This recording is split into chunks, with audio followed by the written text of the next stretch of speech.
Joel, driving through Kansas. Hey, Joel, what's up? Well, my question to you is, what if we're going to talk about money in politics, and we're going to talk about corporations?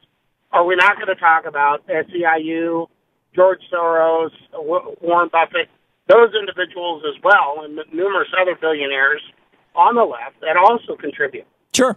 Why not? Why not? I mean, are we going to restrict that money flow as well? Yes, of course. Okay. Well, and that's fine. I mean, that's fine. I just want to. I mean, you didn't mention those individuals. Well, I didn't mention any specific right-wingers either. I'm talking about money in politics. It's wrong. And, you know, in 1947, Taft-Hartley specifically forbade unions from participating in political activity unless a majority of their members supported it. But I would go a step further. I would say that unions, just like any other organization, whether it's a church, a 501c3, whether it's Karl Rove's PAC or whether it's Tom Steyer's PAC, that none of them should be able to, that the money is not speech. Spending money for politics is behavior, and behavior can be regulated. And that behavior, it should be an absolutely equal level playing field. If a union wants to participate in politics or the Koch brothers want to participate in politics, the rules should be the same. And those rules after 1973 were pretty stringent.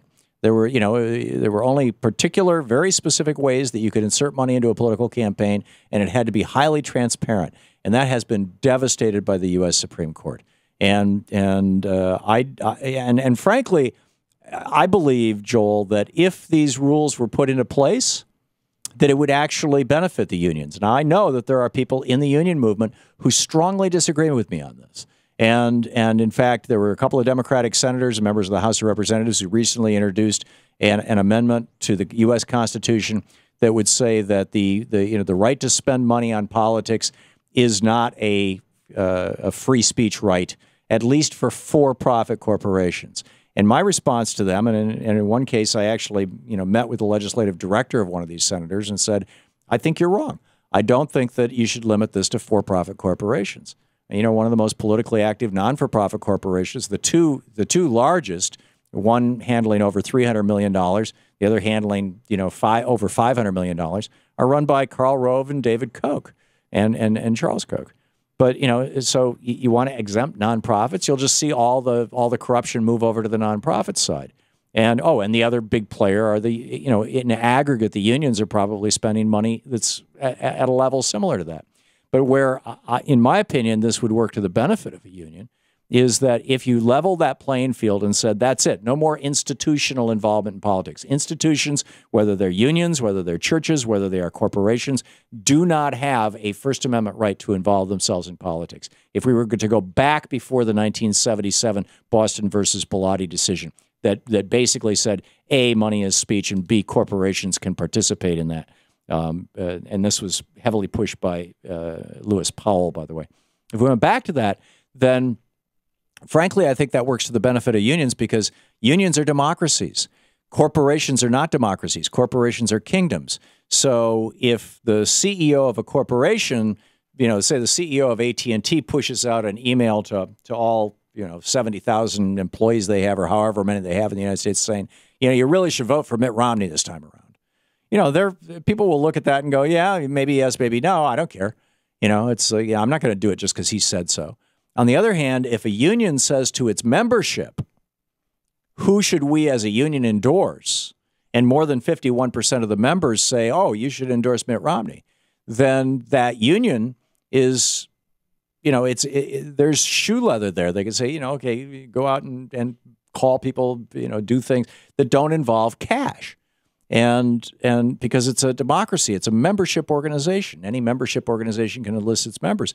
But I don't think Grover Norquist, with his $15 million lobbyist here on K Street in Washington, D.C., I don't think that he's going to enlist an army of people who, shoe leather, who are going to show up at the doors of members of Congress the way that people who are interested in their own survival in the workplace can and do. Am I making sense, Joel? Well, yeah, and you just brought up another point that's very evident even right now is money in lobbying and the and laws because, this whole Keystone Pipeline issue. I do know that Warren Buffett does own our part ownership in the railway that brings oil right now down from Canada, where he's been the biggest voice behind the scenes against the Keystone, because if that occurs, then he's out multi-millions, billions of dollars, because now it's not shipping down here via rail; it's coming down via the pipeline. Yeah, well, it's not in large quantities. It's not being shipped down by rail anyway. It's but I think you're wildly overestimating the size of CSX's position within Buffett's portfolio, and then you're wildly overestimating the consequences of their carrying a lot of oil or not carrying a lot of oil. Right now, they're actually arguably losing money for Warren Buffett on carrying that oil because they're using these old 111 cars that blow up. And every time one blows up, it wipes out the profitability for the previous quarter. And it's happening more and more frequently. So it's really problematic for them. And I have never heard Warren Buffett make any statement at all about Keystone XL. So, but if, you can take it from a conservative perspective, I can take it from a liberal perspective. I think that what we both can agree on, I hope, Joel, is that our politicians should be representing the voters, we the people. They should be doing what we want, whatever that is, not what their rich donors want. And that is absolutely one point we can totally agree on, is that money in either in the political process or in the legislative process, as long as it's there, it does hinder. But like me, it corrupts. I'm on the road from Iowa to spend 4 months down in Tucson, Arizona, for my job, being away from my family, because that's the job I can get right now that pays well enough and it does take away from our voice when the money in either the legislative or the political sector is influenced by that, and that is one thing we can definitely agree on. Yeah, absolutely. Okay, Joel, thank you very much for the call. Be sure to check out movetoamend.org, by the way. They're pulling together a coalition of Democrats, Republicans, Libertarians, Greens, everybody on this one issue of ending this idea that money is speech and corporations are persons. Thank you, Joel. Dan in Great Lakes, and corporations, by the way, would include unions. Unions are incorporated, even though they're not for profit. Dan in Great Lakes, Illinois. Hey, Dan, got a minute. It's yours.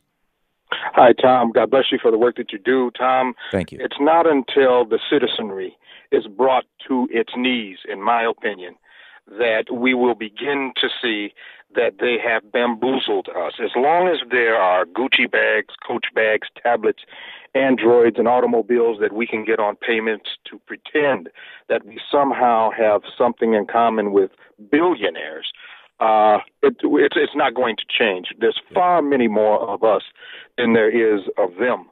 But we've lost our way somehow, and they've used these things, stuff, as pacifiers to anesthetize us in the midst of having our limbs amputated. I agree. That's all I would add to that the media. I mean, we're being entertained to death, including in our news, which is no longer news; it's now infotainment. And absolutely, Dan. Thank you for the call. Well said. 15 minutes before the hour, we'll be back with more here on the Thom Hartmann Program. FDR. In essence, it is fascism, ownership of government by any individual, by a group, or by any other controlling power, private power.